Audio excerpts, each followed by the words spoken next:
Hola, benvingut o benvinguda a Fent el Suec. Soc el Dani i avui faig un episodi dels que repassem les coses bones i no tan bones de Suècia. Si al capítol anterior vam parlar de les coses bones, avui en toca de les dolentes.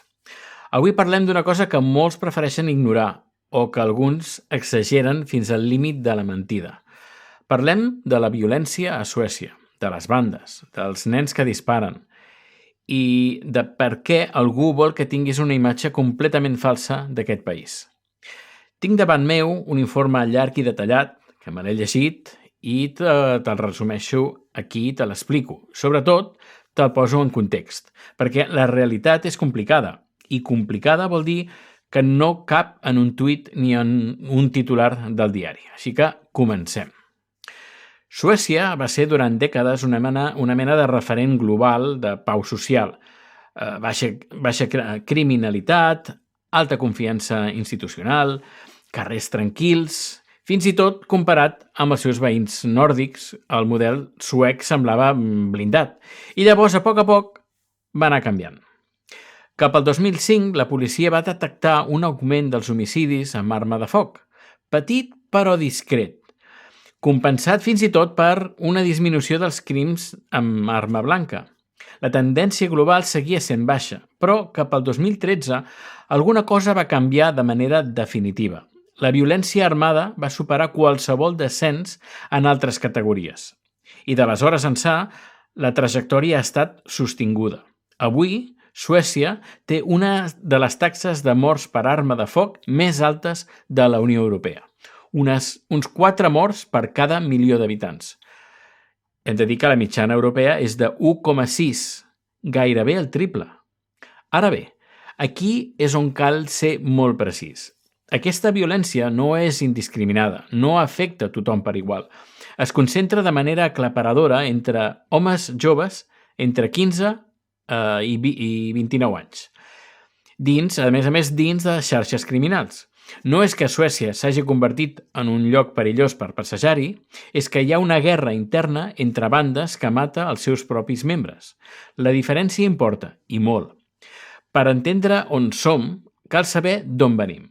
Als anys 90, la criminalitat organitzada a Suècia era cosa dels Hells Angels i els bandidos, les bandes de motoristes.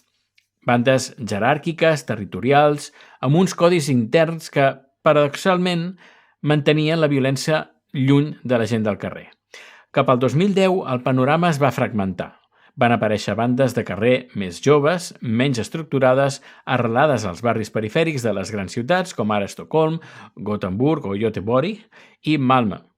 I el negoci central ja no era tan difús com abans, que és el control del mercat de la droga al detall. Avui el model el que ha fet és evolucionar cap a xarxes transnacionals, fluides, descentralitzades i difícils de perseguir. No es defineixen per un territori fix o una camiseta concreta, sinó per la cooperació puntual en operacions criminals. I això les fa molt més imprevisibles. Un deute de 3.000 euros pot acabar en un tret aquella mateixa tarda. Al centre d'aquesta xarxa, durant anys, hi ha hagut un nom, Rava Majid, conegut com el Zorro Kurt, ciutadà suec d'origen kurd que va construir la xarxa de distribució de narcòtics més gran del país i que ho ha fet principalment des de fora, des de Turquia, des d'Iran, la frontera, més aviat la frontera iraquiana, comandant a distància per evitar ser detingut. Però el 2023 va passar alguna cosa que va canviar-ho tot. Un home proper a Majid, conegut com Strawberry, es va separar per crear la seva pròpia facció. La va batejar Rumba. I aquí va esclatar una guerra sense precedents. Per primera vegada a la història del crim organitzat suec, les bandes van atacar sistemàticament els familiars dels seus rivals. L'assassinat de la mare d'Ismael Abdo, el propi Strawberry, en un acte de venjança, va marcar un punt d'inflexió brutal. Ja no eren regles dels carrers, era guerra total. Ara ve la part que em sembla més important d'explicar-te, perquè és la que genera més confusió i sovint la que s'usa de manera més manipuladora en els debats polítics. Les bandes sueques han adoptat un model que els experts anomenen en anglès Violence as a Service, violència com a servei. La idea és ben senzilla i horrible. La violència s'externalitza a joves, sovint molt joves, sense antecedents penals, per executar els encàrrecs, i els líders de les xarxes queden protegits de la persecució judicial. Com recluten aquests nens? Ja no només els parcs dels barris vulnerables, ara és a Snapchat, a TikTok, a Instagram. Es normalitza l'estil de vida criminal, es mostren diners, roba de luxe, estatus, i en canals de Telegram encriptats circulen els encàrrecs com si fossin anuncis de feina temporal. T'ho explico amb xifres reals extretes d'investigacions policials. Un assassinat urgent a Malmö entre 800.000 i 1 milió de corones sueques, uns 85.000 a 107.000 euros. A Estocolm, 500.000 corones. Un atac amb una granada a Malmö entre 30.000 i 50.000 corones, és a dir, uns 3.000 a 4.000 euros. Sí, has sentit bé, hi ha una tarifa i hi ha adolescents que l'accepten. La jerarquia d'un d'aquests crims funciona en capes. Hi ha un instigador, que normalment és el líder de la banda, sovint a l'estranger, que ordena i paga.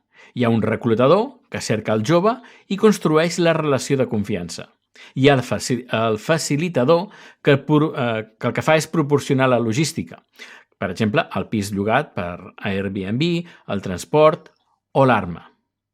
I finalment hi ha el perpetrador, és a dir, el nen, a vegades de 13 a 14 anys, a vegades havent consumit tramadol per fer-lo insensible.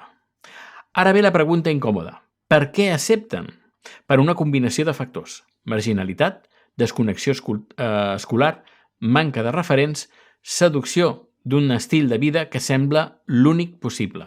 I fins fa poc, per una cosa molt concreta. Les lleis sueques de protecció de menors feien que les conseqüències judicials fossin mínimes. Fins als 15 anys, cap responsabilitat penal. Entre 15 i 17, règims de cura juvenil tancada, molt curts. Entre 18 i 20, un sistema de rebaixa juvenil que reduïa les condemnes. Les bandes ho sabien, ho calculaven i ho explotaven a consciència. El 2022 va haver-hi un canvi de govern i amb ell un canvi de paradigma. El nou executiu, amb el suport extern dels demòcrates de Suècia, de l'extrema dreta, va apostar per un gir punitiu inspirat en el model danès, que ha tingut resultats concrets a l'hora de reduir les bandes al país veí. L'acord de Tidó, que és com s'anomena el pacte de govern, ha impulsat diverses mesures. Les zones de seguretat permeten a la policia escorcollar persones i vehicles sense sospita directa de zones conflictives. S'ha introduït la possibilitat de testimonis anònims als judicis per trencar la cultura del silenci. S'han duplicat les penes per delictes d'armes de foc. S'ha eliminat el rebatge juvenil per als joves de 18 a 20 anys. Hi ha propostes en debat que van més lluny, baixar l'edat de responsabilitat penal dels 15 als 13 anys per als delictes més greus i expulsar del país persones amb vincles provats amb el crim organitzat encara que no tinguin una condemna ferma. Ara, els resultats. El 2024 va mostrar una davallada del 33% en tirotejos respecte a l'any 2022. El govern ho atribueix a les noves eines. Molts experts diuen que cal esperar, que podria ser una reestructuració temporal de les bandes. I aquí ve el debat de fons que és fascinant. Felipe Estrada, professor de criminologia de la Universitat d'Estocolm, adverteix que eliminar el rebaixa juvenil per als joves de 18 anys ha tingut un efecte no previst. Les bandes han passat a reclutar nens encara més joves, de 15 anys, de 14. El sistema s'adapta. A més, les noves polítiques requeriran duplicar les places a les presons sueques, de 7.500 a 15.000. Un repte enorme que pot comprometre els recursos de la rehabilitació. I aquí ja entrem en un debat que coneixem prou bé des del sud d'Europa. Presons que fabriquen criminals millors o presons que reintegren. Fins aquí t'he explicat la realitat, complexa, preocupant, però real. Ara t'explico la mentida, o millor, les mentides. Des del 2021, Suècia s'ha convertit en objecte d'una campanya de desinformació sense precedents i té dues cares. La primera és la campanya contra els serveis socials suecs. En àrab, per xarxes socials, circulen vídeos que afirmen que l'estat suec segresta nens musulmans per cristianitzar-los, que obliguen les nenes a treure's el hijab, que forcen els nens a menjar porc als centres d'acollida. La realitat és que Suècia té una llei, el LB-1, que permet intervenir quan hi ha proves de negligència o abús, independentment de la religió. No discrimina per fe, i les intervencions són un darrer recurs. Però la narrativa falsa ha tingut un impacte real, treballadors socials que reben amenaces de mort, i ha estat amplificada per grups com Al-Qaeda i l'Estat Islàmic per radicalitzar joves. La segona cara és la russa. Després de la sol·licitud de Suècia per entrar a l'OTAN, mitjans vinculats al Kremlin van posar el focus en dues coses. Les cremes de l'Alcorà, que van tenir lloc a Estocolm, i la inseguretat ciutadana. L'objectiu era presentar Suècia com un estat en fallida, moralment caòtic, per bloquejar l'adhesió a l'aliança militar, en particular fent pressió sobre Turquia. L'Agència de Defensa Psicològica de Suècia ha documentat aquesta campanya i la conclusió és clara.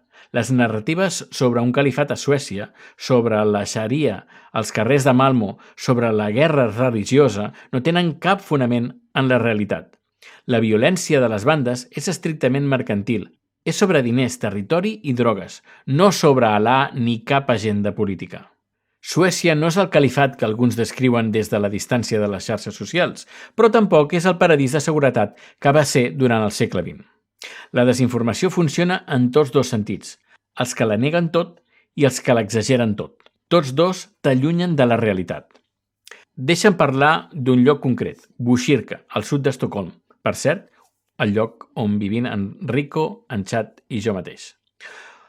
Un municipi, com comprendràs, que conec ben de prop, amb zones que la policia classifica com a vulnerables i que, alhora, és un exemple de com es pot respondre a la crisi a nivell local. El 2025 el municipi ha destinat 30 milions de corones addicionals a la lluita contra la criminalitat, però al mateix temps s'ha apostat per l'educació als barris vulnerables com Albi, eliminant els requisits d'eficiència econòmica a les escoles per garantir que els nens tinguin prou recursos.